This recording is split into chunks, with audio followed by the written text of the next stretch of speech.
Olá, minha irmã, olá, meu irmão. Eu sou Aníbal Albuquerque do Entre Nós e o nosso episódio de hoje, de número 6, do livro Conduta Espírita, pelo Espírito André Luiz, na psicografia de Valdo Vieira, vem do capítulo 4, do Médium. Nos fala ele, e aí a gente selecionou algumas mensagens. A primeira que eu gostaria de trazer é quando ele nos orienta falando sobre o médium, quando ele diz: o ceareiro do Cristo é sempre servo e servo do amor. Olha quanta beleza, olha quanta profundidade numa frase tão curta, mas tão profunda.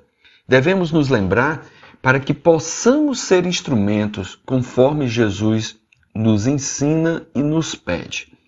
Nos fala ele que o nosso dom deva se expressar e ser útil a muitos.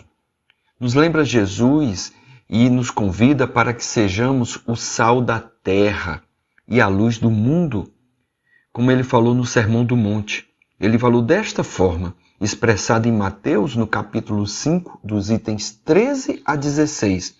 Nos fala Jesus: vocês são o sal para a humanidade, mas se o sal perde o gosto, deixa de ser sal e não serve para mais nada. Ele é jogado fora e pisado pelas pessoas que passam. Também falou ele no Sermão do Monte: vocês são a luz para o mundo. Não se pode esconder uma cidade construída sobre um monte. Ninguém acende uma lamparina para colocá-la debaixo de um cesto. Pelo contrário, ela é colocada no lugar próprio para que ilumine todos que estão na casa. Assim também a luz de vocês deve brilhar para que os outros vejam as coisas boas que vocês fazem e louvem o Pai de vocês que está no céu. Então é muito interessante isso, porque Jesus faz uma comparação, faz uma analogia a cada um de nós como sendo o elemento que salga, que dá sabor à vida, que conserva, que na sua ausência deixa um alimento insosso e que em seu excesso estraga o alimento e fica inservível. Que possamos ser esse tempero em nossas vidas e na vida de nosso próximo. Quando ele também fala da luz, ele pede, ele sugere, ele diz que nós somos essa luz e que não devemos esconder os nossos dons, a nossa vocação, a nossa missão. Ela deve se apresentar e se expressar.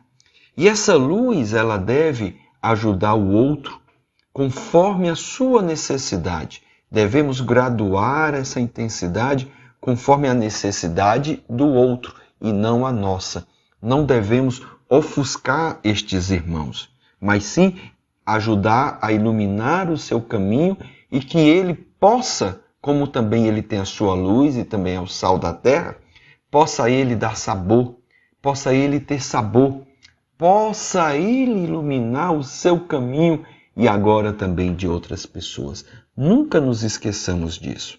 Em outro ponto do capítulo 4, nos ensina André Luiz, quando ele vai falar dos médiuns.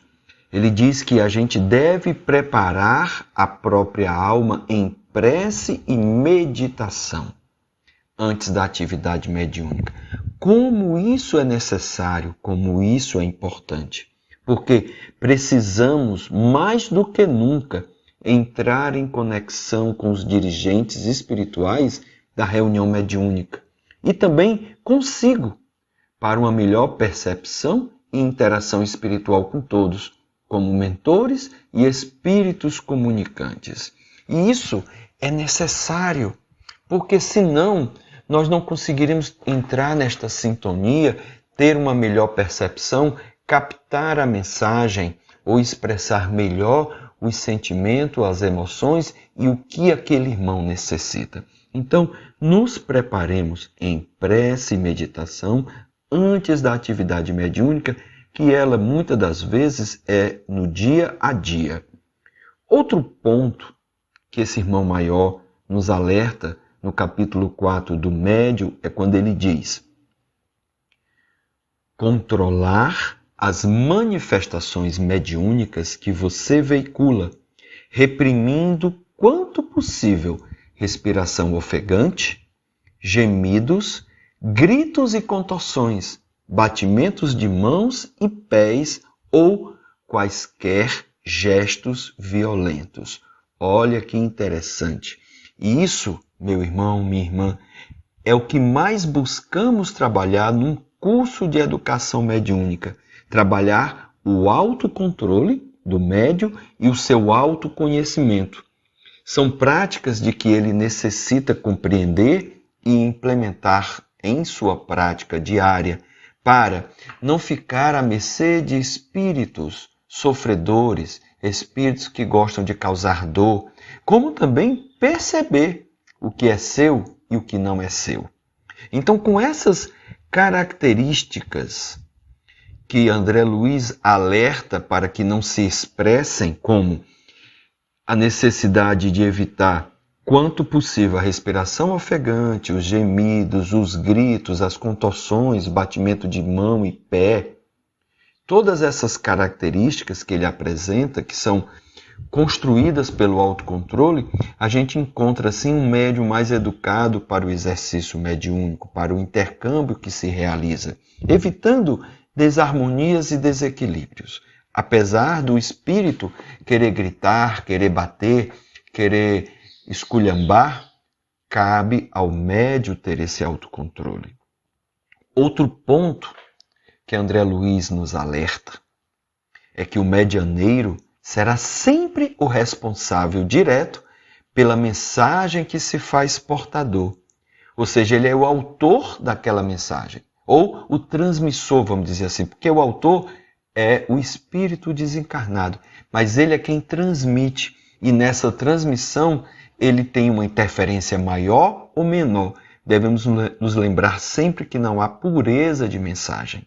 Então, por ele ser esse elemento receptor e de conexão com os espíritos desencarnados, a sua frequência vibratória receptiva depende do seu estado d'alma.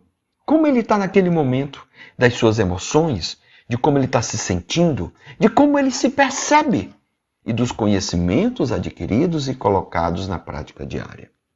Todos estes aspectos, devemos nos lembrar, eles influenciam e interferem na qualidade do conteúdo captado e transmitido.